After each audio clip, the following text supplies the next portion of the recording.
I'm going to introduce Hera. So Jasmin Siddiqui, aka Hera, is a Frankfurt-born German-Pakistani painter with artistic roots in the graffiti and street art genre. She has been traveling the world since 2001, painting large-scale murals, solo or as part of the duo Hera.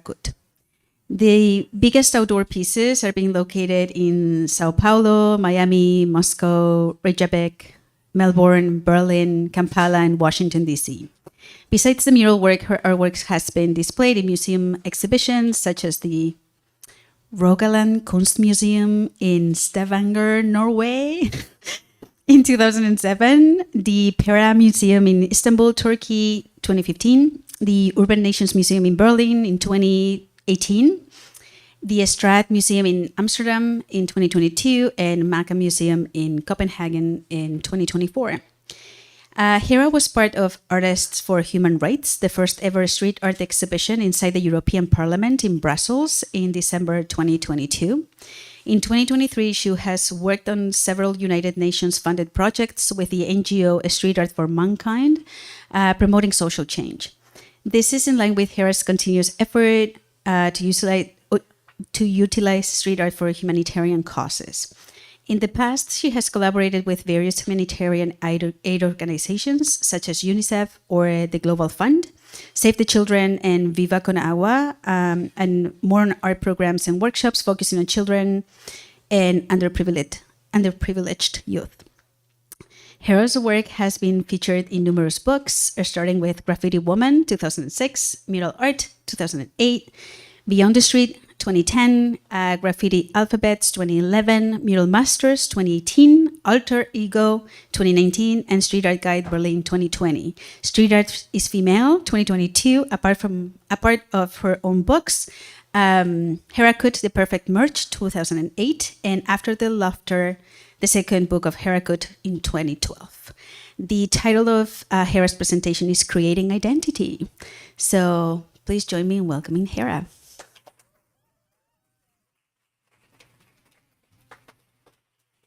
Hi. Oh, Oh yeah, you need to go. yeah. It's like I might not be touching the right thing. Sorry. I think it goes here. That's fine. I can just Goes sit. here. Then we have a technician. Yeah. I have a technician.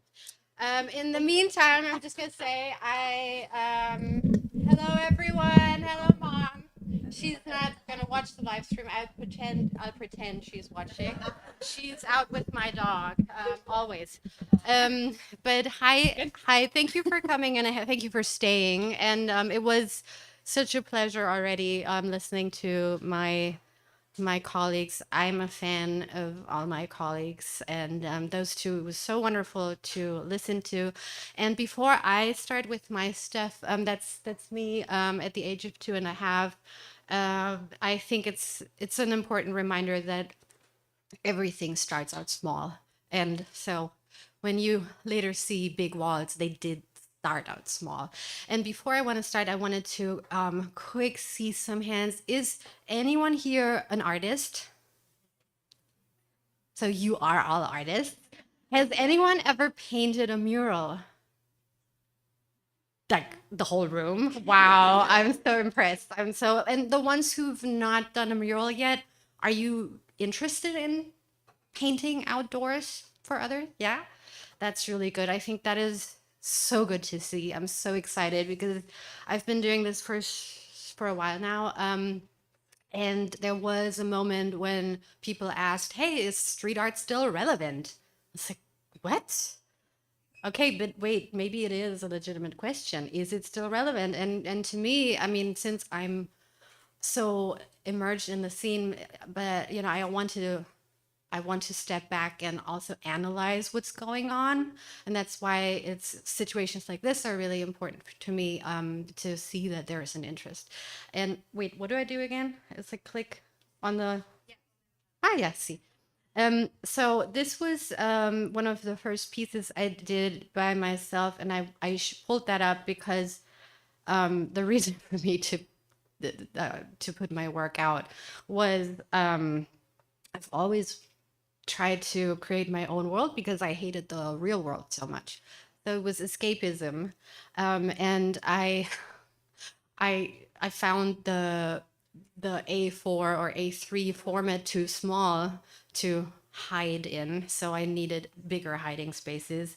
And the lady you see here, I mean, me at the age of 20, wait, 20, I think 21.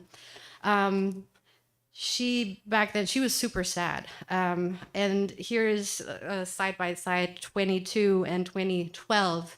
The scale, you can see what you can achieve in terms of size within just 10 years if you really, if you stay at it, because I don't think I've stopped spray painting ever since 22, because I found my medium, and I found I make most sense in the world when I'm out there and sharing my thoughts with other people. And that comes from depression, a depression I guess I was born with, but one that was definitely not helped by pressure I felt from coming from two different cultures. You know, see, my mom's side is German and Polish German, and then my dad's side is Pakistani and Muslim Pakistani. I mean, Pakistanis are usually Muslim, but Muslim culture, and then Catholic culture too. And then, you know, me looking not like a German, so none of the Germans would believe I speak their language. But then also never fitting in with the Pakistani world because I didn't speak their language, like for sure I couldn't. And I spoke my own language, which was painting. And so that's kind of the whole overcoming this struggle. And I mean, we are all trying to find ourselves, but for me, it really was by opening the conversation up to other people so that I could only find answers by taking the conversation outdoors. And then painting up there, obviously you can't really get to talk to people when you're on a lift like this. But then again, you can reach a lot of people with questions. And so one of the things I started using was masks. A lot of the people, the images you'll see in my work is full of masks, because that's what I would feel like. I would always be like, okay, I have to masquerade, do this or be more that or be super cute, and also sometimes be super strong for a long time. But who's the real me? And in this piece, this is one. It says there's something better than perfection, and I painted this in 2003 together with my colleague Akut. We were a duo called Hera. Hera and Akut merged is Herakut. We painted this together in my hometown, Frankfurt, Germany, where I was born. And Frankfurt is a very glitzy city when it comes to German cities, in a way that we have skyscrapers and we have banks and rich expats, but everyone is still trying to put up a front and pretend like they have money when they actually don't. And so the gold masks, that was one of the things. But in general, it's a theme that I've been carrying through all my work. It's always the roles we play in society, and it's okay to play a role. I think it's totally good if you know how to play, but you just shouldn't forget that it's a role. And then you should always have a safe place you can be yourself in. And sometimes, so this right here is Sao Paulo. It's another collaborative work. The headpiece is the masks or whatever. That is from a Polish artist, M City. And then this is a piece that I don't know if you can tell, but yeah, so it also shows how I work. I believe that the sentence I once coined, there's something better than perfection, it also shows through here because things are dripping and running, and that's just gravity, you know, playing with watered down paint. And I don't want to clean it up because I don't have time for it and I don't see the point. And then there's also always writing involved. And what I do with the writing, sometimes I can get comments like, why do you write? You know, people need to interpret art without your help. It's like, yeah, but I'm not taking away from that. I'm with my writing, I'm just adding another tool. If I could, I'd probably add a soundtrack, like have a musician play full time in front of it or something. But it's just, it's another helper, you know, it's another helper to understand my world and purpose, because I find nothing more offending than going to a museum and being interested in a piece to just go up to the little plaquette and then it says no title. I'm like, fuck you. You had a chance, you know, you had a chance to give me some information and you just you bailed. And so in this case, it's in Portuguese and in English, because that's another thing. It's a very political tool if you translate something in a language in a certain way. So, for example, when I painted in Israel and I painted in the it was in the Jaffa Jaffa.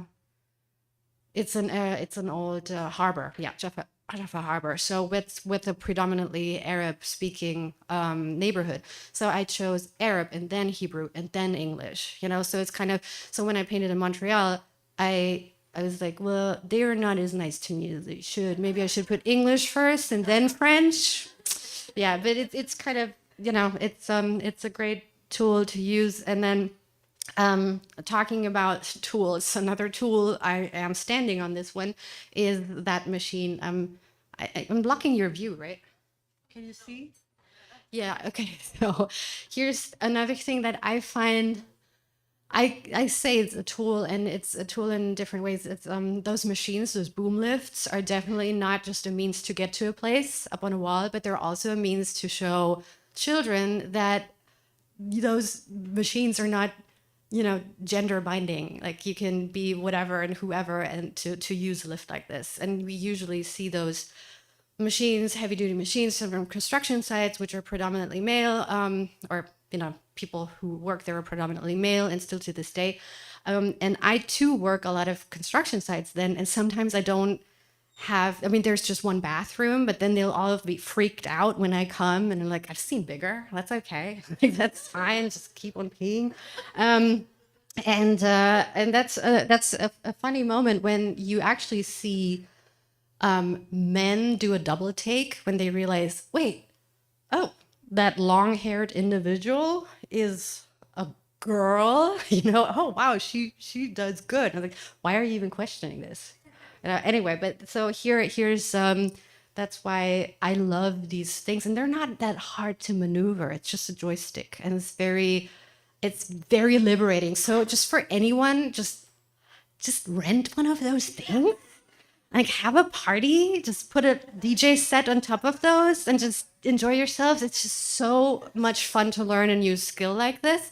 And just, I don't know, just to clean someone's windows. Just be like, hi. Actually, I do clean windows sometimes when I'm up there and people are like, oh no, they're not taking photos of my house. I'm like, yeah, do you want me to clean the windows? But so this one was in Houston, Texas. Even the strongest of us need to be picked up at times. And I want to, wait, did I get it? No, that's a close. I want to say something about that specific place. So I usually don't have to show a sketch when I get asked to do a mural, because they kind of know what to expect. But in this case, it was city funded, and my sketch didn't have a crown or butterflies. It was a bear mom, like the mother had a bear hat, like a black bear, I think it was it, not a grizzly, like a black bear. And when I arrived, they said, no, you can't do that, because then people will think you hate bears, and like you're telling people, instructing to kill bears, to wear their hides and stuff. So that is a little bit of a thing that I've been thinking about lately, and we talked about it, and like how weird it is that people take these things so literal. Yeah, so that was, I think, you just imagine this piece with a bear thing. I think it'd be so much stronger. Well, I painted a bear. I painted this bear. Yeah, I painted this bear in 2019 in the outskirts of Russia. That's why here you have Russian writing with the Russian, what's it called, the Cyrillic alphabet.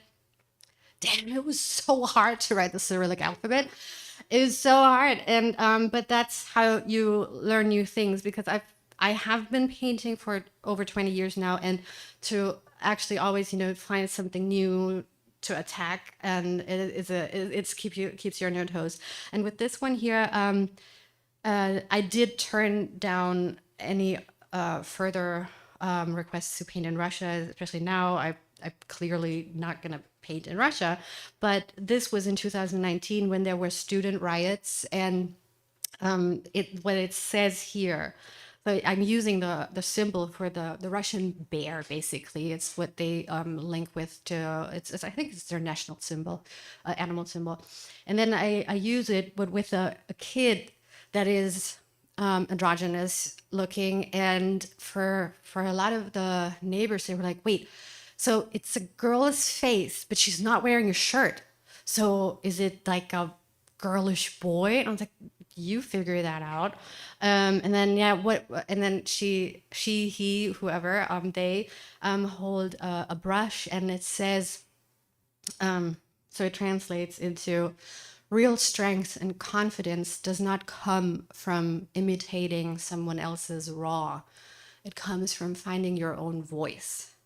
And I did this, and actually, the ones that I wanted to support with this were the students that were being incarcerated in the student riots there, because they do want, to think for themselves and not authoritarian, follow the authoritarian regime blindly. A lot of them don't live in Moscow at this point anymore. And here's another one where I think what I do is I disguise my political or social political statements by painting really cute little images that are not offending. They're just like, "Oh yeah, that's a cute kid." But then this one was in Berlin when it was when the news were full of how many migrants can Germany take, and so it's just like, here's the message: my home might not be a palace, but we can share it if you like. So that means, yeah, we can share. We can share. I mean, then it's the more the merrier, kind of. But it's this thing, if when you think about Germany, there was a wall. I really loved how Agana, are you paying attention?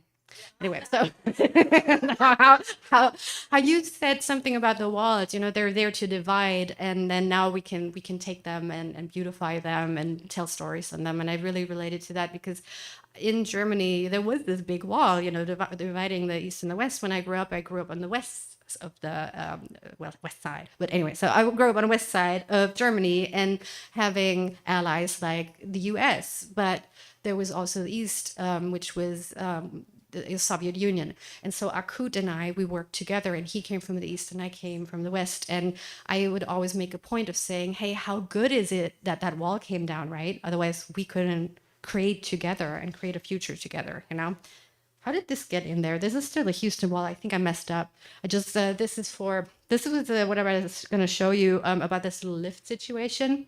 So when you're on one of those lifts, it becomes your workspace, and it's so intense. And Lauren said that earlier. It's this thing, you do this in a very short amount of time, but also because they're the elements and you have to be quick, and it can rain, and but it's also, it has to stay fresh. Here's one. It's a smaller lift. It's not as impressive. It's in Iceland though. I pulled this one up because here the message is, "Isn't it our job as humans to be collecting great moments?" And I think that's something that I live, because again, that's why I vibe so much with what you said, Agana. I mean, sorry, Lauren, you too, but with the whole live in the presence, that's really one thing that I love about street art. Street art is not meant to live for eternity. Like, it's not even meant to live through, I don't know, another 10 years, because it's just, the paint is out there in the elements.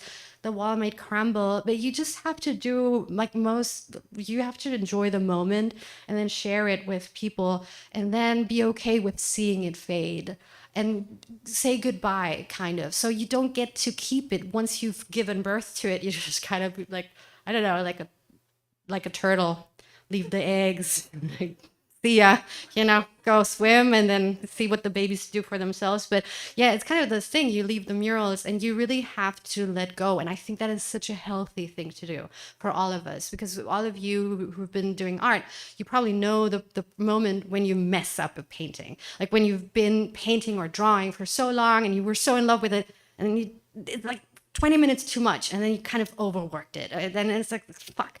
And that thing with having a tight schedule here, and having to leave because someone's picking up the machine, and then there's no painting too much. It's usually like, oh man, well, damn, I forgot that that word, like I wanted to change the spelling or something on that. But yeah, you're usually forced to be fast with it, which is a good thing. And then you're also forced to let go. In this case, I'm pulling this up again because this mural still exists and it's in Rome. It has to do with the migration crisis. I need to be a little faster. What I'm getting to is how I spice up the work I do is by actually inviting elements that I cannot control other than the weather or the machines, because sometimes they do not work. But in this case, this was in Jordan. I worked with refugees from Syria, and it was in 2013. And back then, the Syrian war, civil war, had already been raging for 3 years. It's still continuing to this day.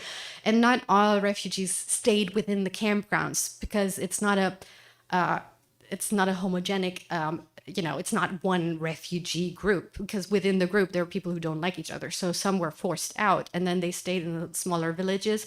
And together with UNICEF and Art, I painted a lot of murals in those little areas where we had to coax out the kids to paint with us. And actually we used art to get in touch with the children of those refugee families to check on them. So there was UNICEF personnel that actually, got to talk about real serious things while we engage with the kids. So that means we're using it as bait, kind of, and we were running around with those big, rollers and be like, hey, we're painting now. And then the Jordanian kids were like, yeah, let's paint. And they were like, well, we're the Syrians. And we do want to work with them. And I'm like, well, yeah, no, you don't get to paint.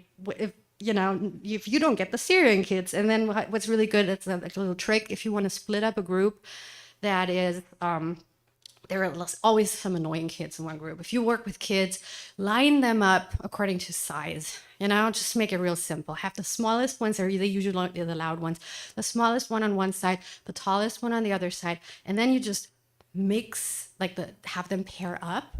And that way also we broke up the two groups of the Jordanian and the Syrian, because then they were all according to their height, in different things. And then the two annoying ones didn't stand together and annoy everyone. So they were just always forced to work with someone they didn't know.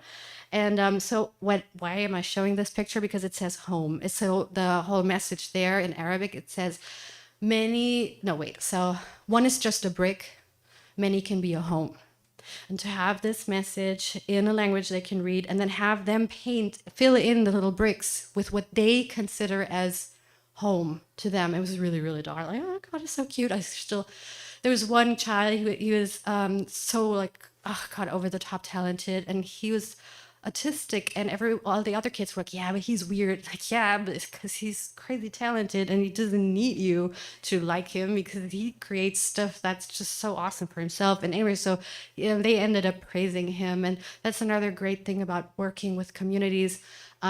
You give people a chance to shine and leave a mark, and those people are usually the ones who they do need that encouragement, because I see myself in them.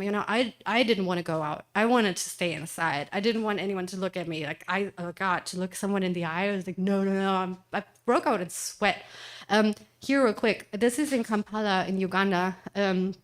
Uganda. Do you see the lift there? Can you see? Do you realize this? The basket I'm standing in was welded to the arm of the lift. So there was no one place where I actually stood on it. It was always kind of just, I don't know, just hanging on. But what was so amazing about this one was they didn't really want me to paint this wall. And with I mean Alliance Française, who were renting the building, because now I was too German for them. And they said, no, you're German and you're painting this wall. That's going to be like a German invasion. I was like, wait, can you tell that to my bullies who didn't believe I was German and now I'm too German? I'm not going to hand out pretzels. So what I did was I involved the street kids, to be like, see, the Germans can be nice. and what happened was, because I couldn't put down anything on the lift, I only had 2 buckets, one with paint and then one without. And I didn't want to waste paint in a society that is Yeah, well, they recycle everything. So with me throwing away paint in front of all these street kids, which just didn't feel right. And so I would always come and ask the kids, and more and more kids. I'd always say, "Hey, what can we do? What can we paint? What animal can we paint with the leftover paint?" So then it became also this collaboration where they painted a little zoo underneath my message. My message said, "Nature said we should share her gifts." And that's exactly the whole thing again. Share the wall, share the space, share the moment, you know. So, and that's still one of the biggest murals there to date. And no one, I think, thinks of it as a German mural. Here's one real quick. I don't want to bore you. I want to go real fast, but here, real quick. This is another really cute example how to use whoever passes by, because I don't really plan those community interactions. They just happened. And so one of the neighbor kids was like, "Oh, well, what are you doing?" And so the whole scene is it's this was a festival in Margate, England, where it was about water conservation. Yeah, and then it also combined with a seal rescue. It had to do with plastic pollution in the ocean, and to raise awareness, I painted this mural. And then there's this they have an issue with ghost nets, and bless you, and so I painted a coral, and then there's this fishing net and this hook there, and the kids came up and were like, "What are you doing?" And I said, "I'm painting a mural. Actually, I'm painting Margate under the sea." So the little houses you can see, that's supposed to be Margate. They painted their little houses. And so I told them, "How about you lived in a house under the sea, and then there was this huge plastic bag attached to this tree, and it could just, take the tree with you and the half of your house." And like, "Oh, that's shit." Yeah. So that's why, really engaging with whoever's around, and basically also engaging the very small ones. If you can tell, those are real feet up there going out of the chimney, because anything could be a tool. So use kids' feet. Yeah, just they will love it if it's warm out. They do not like it when it's cold. So but consent. Yeah, the parents allowed me to use their kids' feet actually. But well, it all plays into the themes that I travel with, and I have been, and keep. I don't see how maybe they will change at some point, but here's a message: no one is too small to matter. So that's what I try to not just preach, but also just prove by inviting kids. So here's another one at a school. Here's one that was super cool because I actually got help with Sita Mischief, who Mischief Love, who is an artist in Washington, D.C. And I painted this mural. Can you tell where I am on this mural? Yeah, you can tell, right? So I'm the little one on the ground. Can you see? Yeah, so that was a pretty big mural to do in 8 days.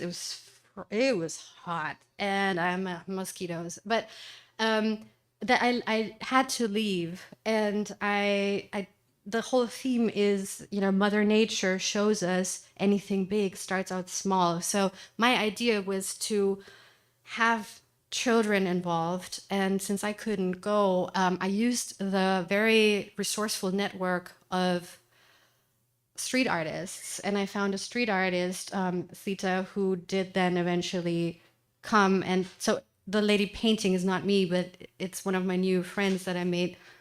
And she worked with 2 schools on this project.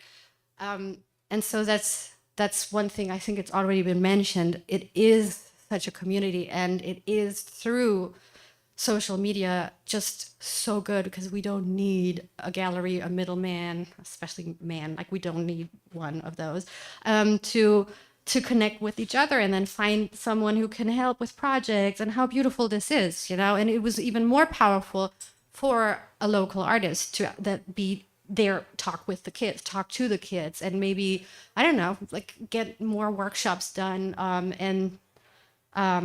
Yeah, I think that's what makes those. This is the picture, the last one. I think it's more powerful now that more hands have added. Here's a quick example why I'm so proud. Actually, no, I had to come to terms with being a German. And because identity, that's the thing. Like, what is our flag? Like, I don't know, who wants us, kind of a thing. What team are we in, or something? It has to do with, and nationality is so annoying, and yeah, there's so much that's wrong about it. But anyway, so this here, I wanted to show this to you because this is inside the Ministry of Foreign Affairs in Berlin, in Germany. And for me, this was so amazing. It's hard to tell you about. I mean, it's just so cool that I count as a representative of Germany, a country that, until 1945 would have been happy to kill someone that looked like me in a gas chamber. So it's like, wow, that's so cool. Not even 100 years and I get to paint inside their office. Yeah, but I did have a helper, a blonde one. No, it's just joking. And then next to my little helper, you can't see her face on the left. No, on the right. That's actually the Minister of Foreign Affairs. I had a photo of her. I mean, just believe me, it's her. But I thought it was so funny that she paints a mural with me. That's one of the highest ranking politicians we have in my country, and she paints a mural with a little one, and then with me in between, and then and so I think I'm almost too long, right? Yeah, but I don't want to bore you, and we have lots of questions to go through. But here I'm just going to show a couple of things I did last year. It was this was in Colombia, in Bogota, where I think it's kind of funny because they invited me to paint this wall, and it was my first time actually enjoying Colombia, because the other time was a really weird and commercialized experiment that we were on, and I hated it so much. And I mean, Lauren and I, we were I don't know. I felt almost kidnapped in a way. So we were taken to this remote place, and we were supposed to do. This is not it. Like, this is Bogota, but this other time I was painting in Colombia, we were taken to this old factory, and under false pretense, like, yeah, this is going to be a street art museum. But a museum is, a place that preserves art, and this was just this is a falling apart factory. Please paint for free. And then also it wasn't accessible to public. It was just a weird scam, I think. So once I was invited again to Colombia, and they were like, we have no money, but we're really nice people. I was like, yes, that sounds like a project for me. Yeah, because if there's money involved, you'll always be suspicious. So this one was so cute because I was painting, and originally I was supposed to paint by myself, but then I had lots of translators because I only speak German and English, and I had translators there, but it was cold and I wanted to put them to work. So one was actually an architecture student, so she ended up painting houses, but like from like ancient to modern day houses. It was the first time she got to do this, and she did a great job. And then the second translator, she was actually also a tattoo artist. So I asked her to do the tattoos on the piece. The tattoos you see, I didn't do them. And so it was kind of cool. And there was another graffiti artist who added an owl. And so it's just, you can turn anything into a moment, even if you're out there and something is expected of you, but then I don't care. I want to make it more exciting and not just prove that I can paint. Like, I know I can paint. I don't have to prove it to anyone. I want a moment out of this. So, and here, I also gave this homeless dude his moment. He chose black on a black wall. Not my choice. You can't really see what he added, but you have to let people decide for themselves. And here, well, this is more of the stuff that I'm always inviting kids and usually kids and their grandpas or grandmas, and the grandparents are more excited about painting than the kids. And then eventually, every once in a while, someone shows me a tattoo of my work on their body, and I'm so stoked. I always love that so much. But that's this thing. I showed this piece because the girl, the friend of mine who now she has 2 full sleeves of my work, and she reached out and she said, "Hey, is there any chance to get you to paint a wall?" And I love your work. I have proof. And then she showed me photos of her. And that was all it took. And that's the thing. It's just sometimes so easy. And why am I telling you this? Well, because we're here talking about career building. Okay. So I don't get paid for a lot of this stuff. I invest. That's my investment. So when someone reaches out for the right reasons, then I will check if I have the means. And so stuff like this is the funnest, and it's actually that is saving me so much press work because people will see it, then they'll contact me and be like, "Hey, can I don't know, do you have a sketch of that wall that I can, can I buy a sketch of you or something, or I'll turn a wall into a print or something like this." So first I invest and then I try to get some money back. And it's always like this. It's always been like this. With this wall that I'm showing you now, this is a collaboration I did with Didi from Miami, and she'd never painted on a lift that size. And this was another investment. And the thing is, it's just so much more for me to, I come home with this new friendship that I created. And then I'm sharing this. And I think you can tell from murals if they have been paid for, or or if they've just been love shared with other people. And obviously we all have to make a living, but there are ways, so I mean, I've tutored so many kids. Yeah, I hope they're still around. They were just, some kids just needed someone to listen to. But I tutored so many kids. I drove buses. I worked at H&M. I did all this stuff to pay my rent, to keep my art free of commercial influence or like funding, because nothing, and that's the thing, the hand that feeds you may as well starve you. So if it's funding that you're just relying on, they have their hands on you. So I'd rather just invest. And here's one with Lauren, and we did this last year, right? You came from Japan. I flew in. This was in California. You came in from Japan. You were jet lagged. I came in from Germany. I was jet lagged. So we met in the like dream state of flying. But this is another piece that we just did, and so painting murals is so personal, I feel, and that is what I mean. How amazing it is for someone who felt invisible like me. I did. I mean, I kind of was like, yeah, to be honest, I was suicidal for a long time of my life because I always thought I'm just wasting space. Like this is not working. Like no one really needs me, and I'm using up resources. The world is as bad as it is now. I don't see how I'm making it better. So everything I put out is already a win. Everything I put out is already like, yeah, I lived another day and I shared a thought. And to do that and then also connect with other people who've also had, I don't know, different struggles, but also, just have deep thoughts, and to get together and do that, that creates art.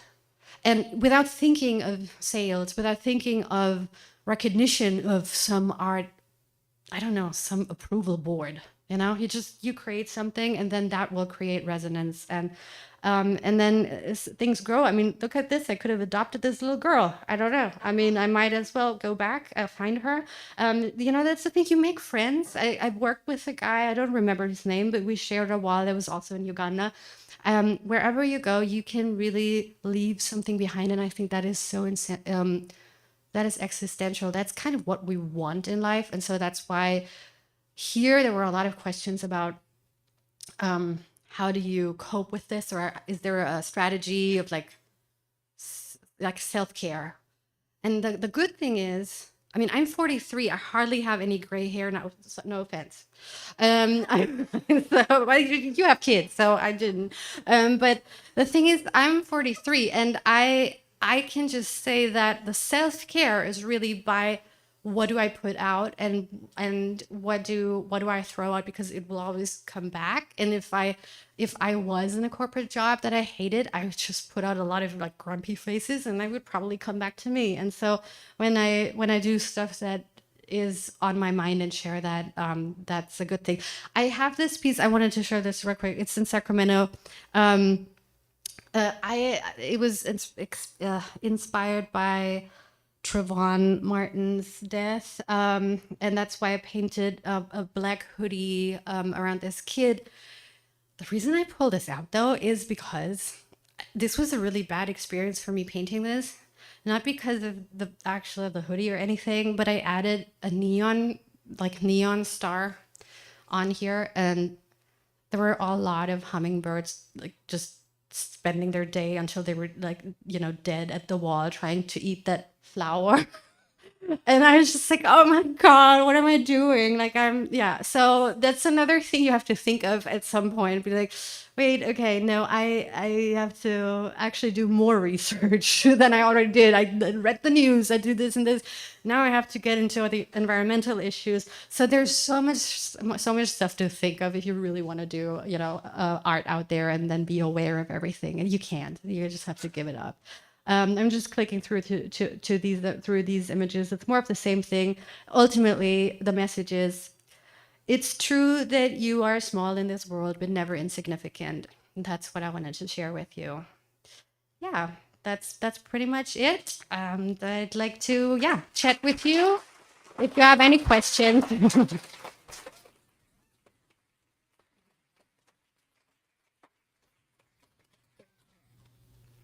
Any questions? Well, we'll maybe start here.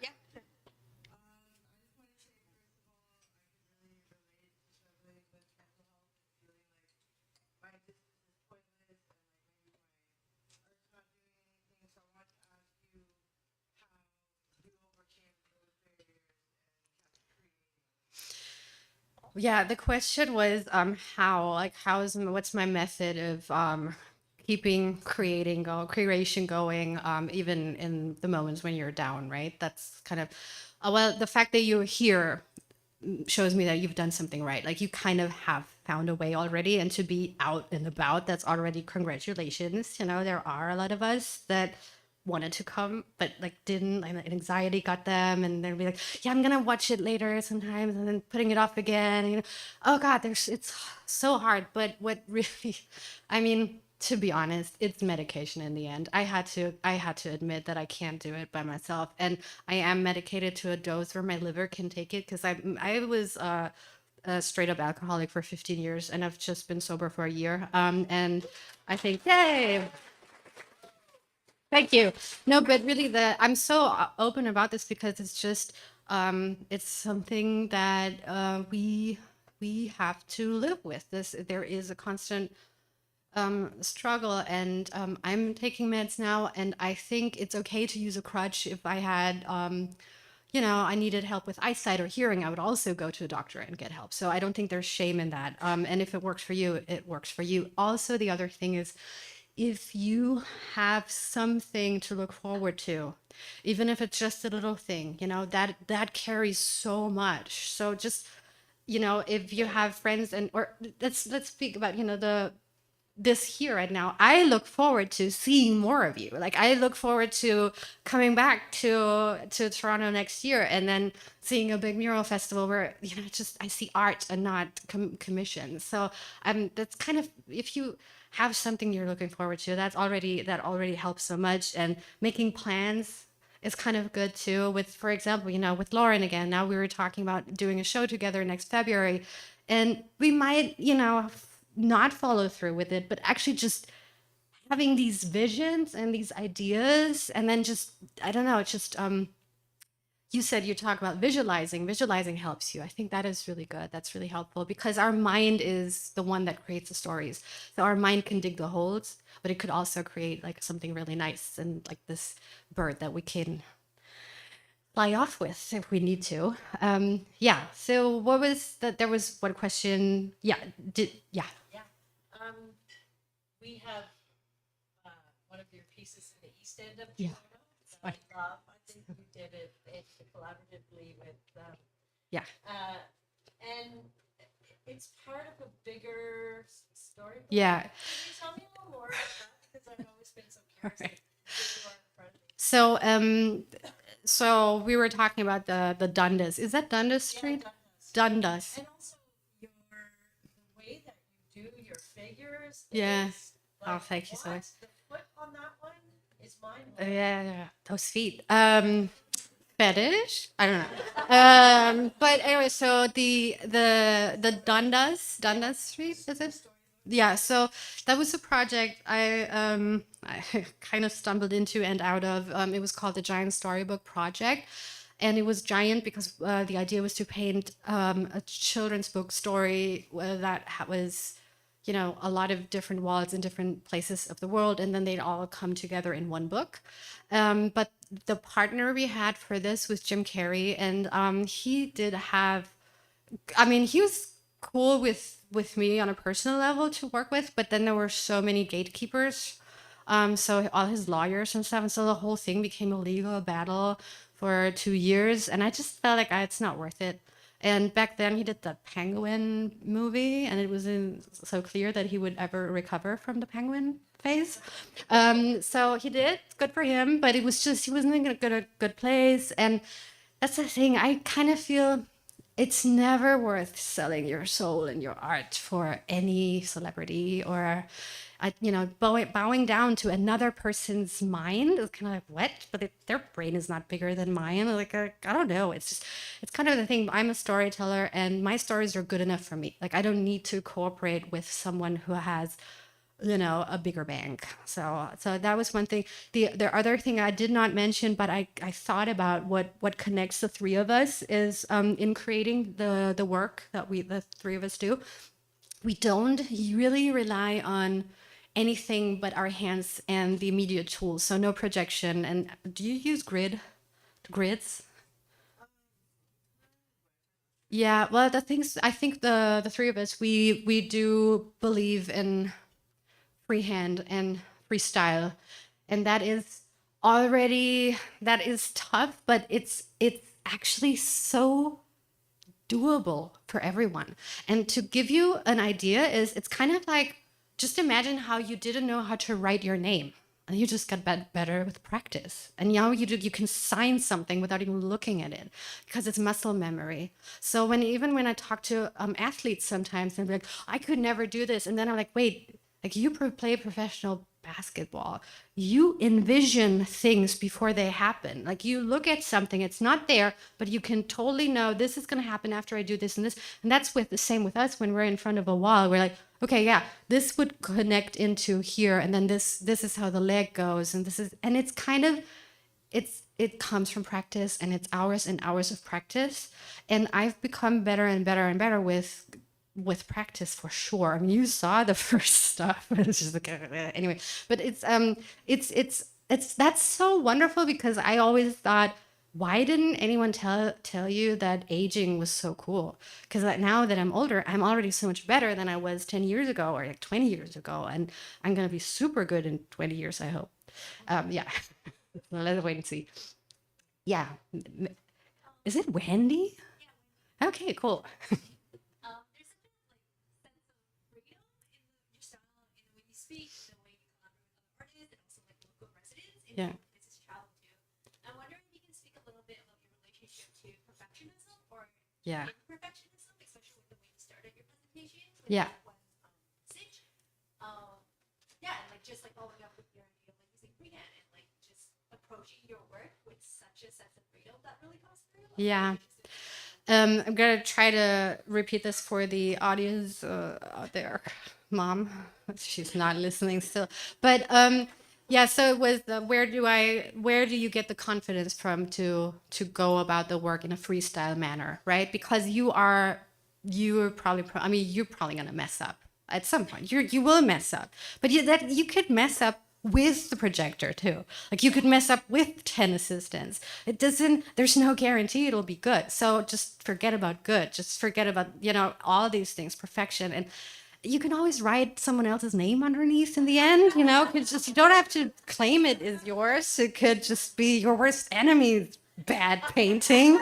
And, you know, just think of it as an opportunity to learn, and then also yeah, just don't be so hard on yourself because with everything you do, like it just reflects on this moment. So even sometimes I do something and then I'd be like, was this the right message that I wanted to put out? You know, sometimes I did so, oh God, with the hummingbird thing, I really, I was just like, why did I not think of the hummingbirds? But another situation was where I collaborated with someone who painted a skull, and not a cute skull, but like a really realistic, moldy looking skull. And the next year I came to the city.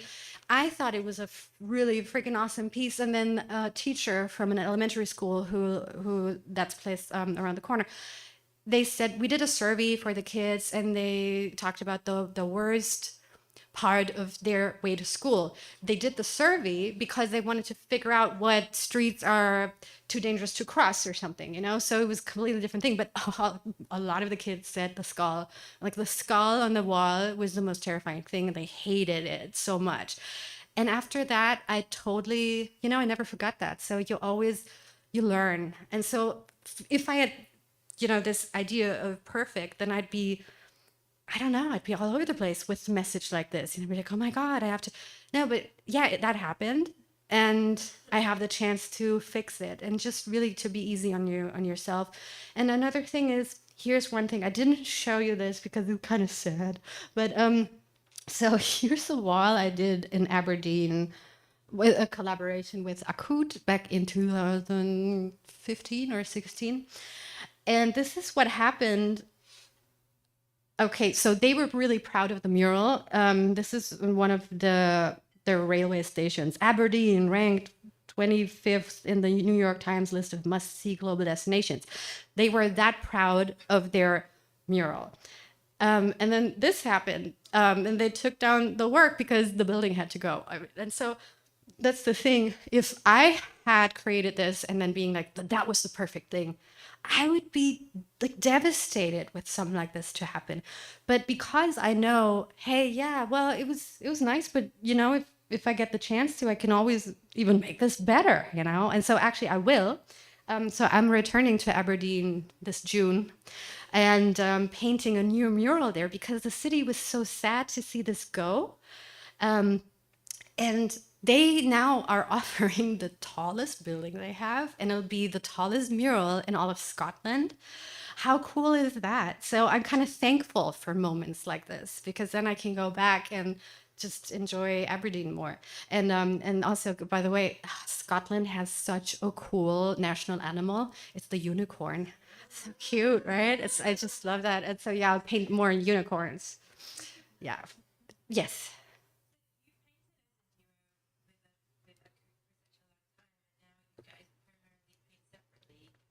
But I've noticed that your style has kind of stayed the same, and his has changed. So, was there a point when you started painting separately where it was a question of like ownership, your style, or who's my own? That Yeah, I don't know if you're familiar with this, but I used to, for 16 years, I was part of a duo called Hera, and the wall in Dundas Street, that's also the two of us working together. He was basically mostly in charge of creating those eyes that look very glassy and photorealistic. So anything that like, was tedious, he would do, and he would totally love it. And now I have to do it all myself. And yeah, to show you this. So yes, I did paint those eyes myself, but I really thought the entire time, why isn't he here anymore? I want to chat and have pizza and don't want to be up anyway. So, but I miss him. I worked with this guy for 16 years, and it was kind of a safe place to be with, because we already kind of talked about being the only femme in a really like a genre that is also very male. And for me, in the beginning, it was kind of like how can I say? Well, everyone assumed we were a couple, and they assumed we were a wife and husband or something, so I wouldn't get hit on. So I kind of enjoyed that. But we weren't a couple. I mean, he had his girlfriends and stuff. And then we split, and then we realized that it was actually on my style. So I could just continue with my work. And then he was kind of like, oh, fuck, I should have been more thankful looking at the camera. Yeah, no, I mean he's a father of three. So he dedicates his work, it's to his family, and he doesn't have the same need to be in touch with people. He has the people he wants to care about. And maybe once the kids are out of the nest, then we continue. So it's not as hostile as it sounds. Maybe maybe a little bit, but not from him, but more his wife, because she didn't really enjoy having her husband travel so much. And that's the thing. So if you start traveling with this work, one of the misconceptions is that it's all fun. So it's not. And when people at home see the photos of you smiling in front of the mural with someone, it's because, yeah, you were asked for a photo, so you smile.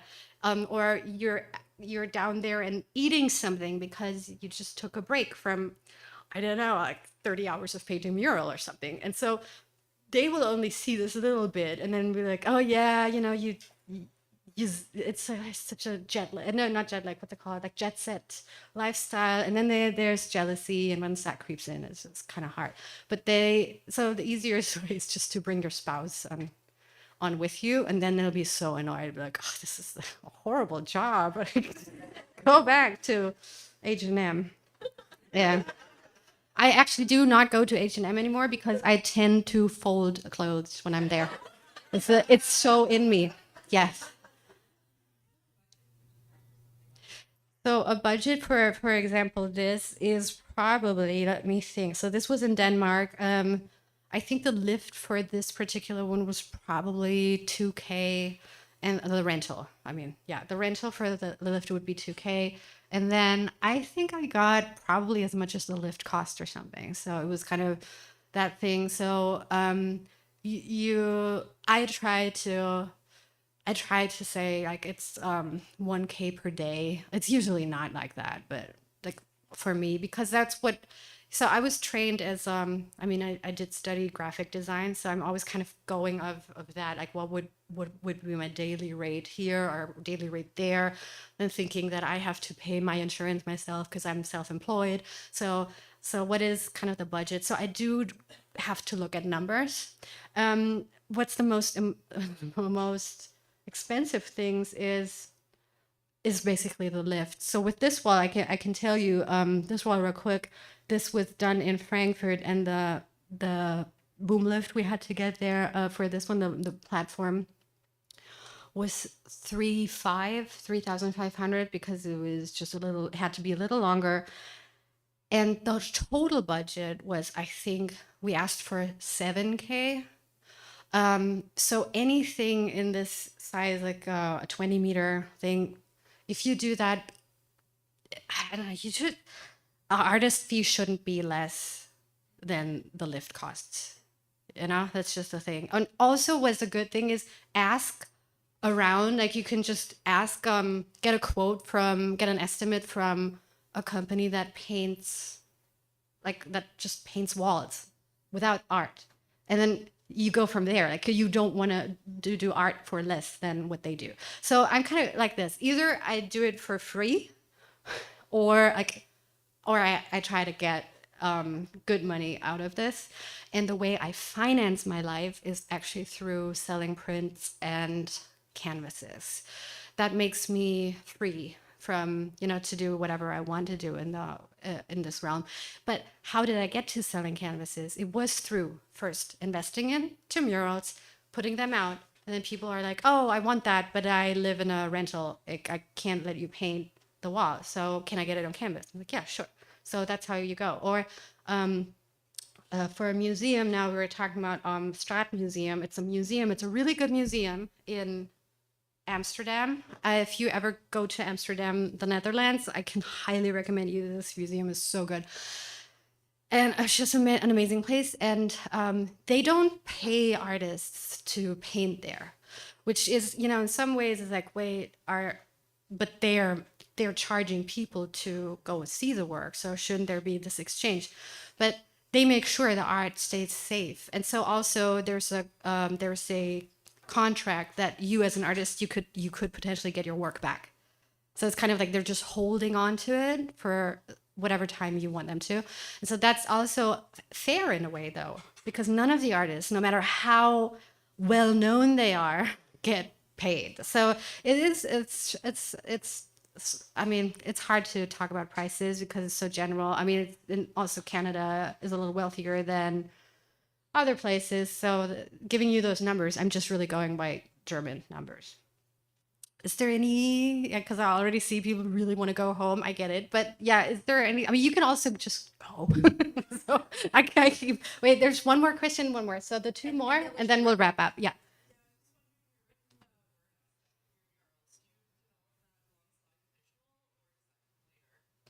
Well, let me see.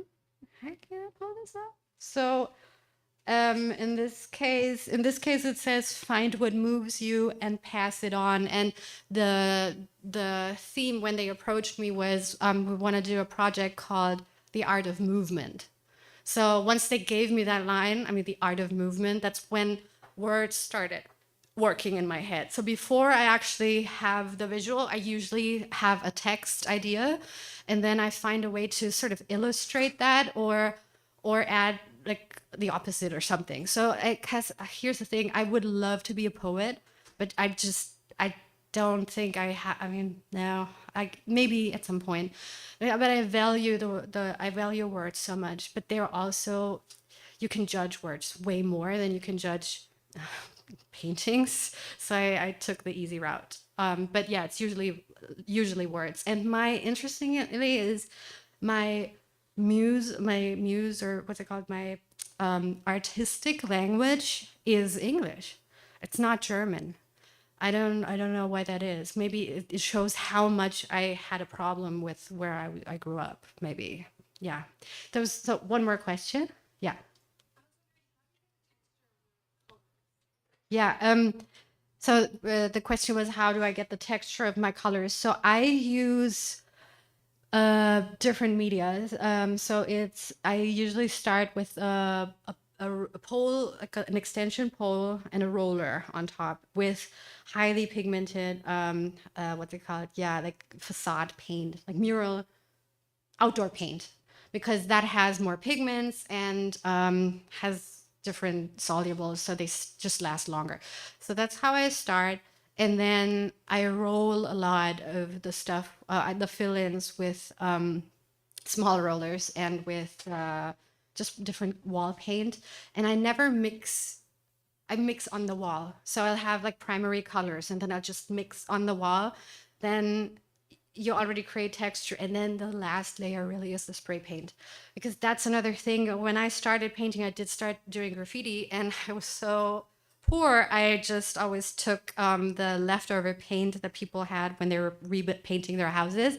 So I always, drove around people's trash and just took all those leftover buckets of paint with me, and then only bought like one can. So it was the mix of this that I just stuck with, and I'm known to be pretty cheap when it comes to festivals. When they invite me, I'll always have a very small list of orders, and I'll always tell them, hey, if you have any leftovers from other artists, just dump it at my wall, and I'll use it. It's really this thing, I want to make it as easy as possible for them to invite me. And also when I invite artists, because I also curate, I actually make a point of giving them a budget and then saying, so this is the budget though. So, the material comes out of that budget.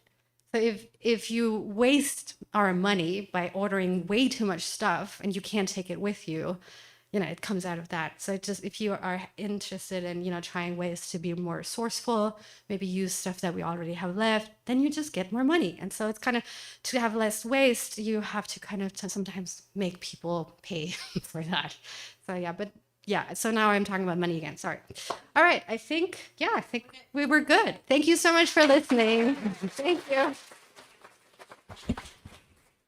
Thank you so much, Hera. That was great.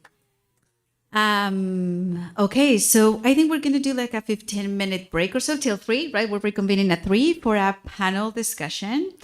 We're going to have to move some furniture here around, like TV and stuff like that. So, like you can go mingle, have some cookies, some coffee, all of that, and then we'll take care of this. And I'll see you back at 3.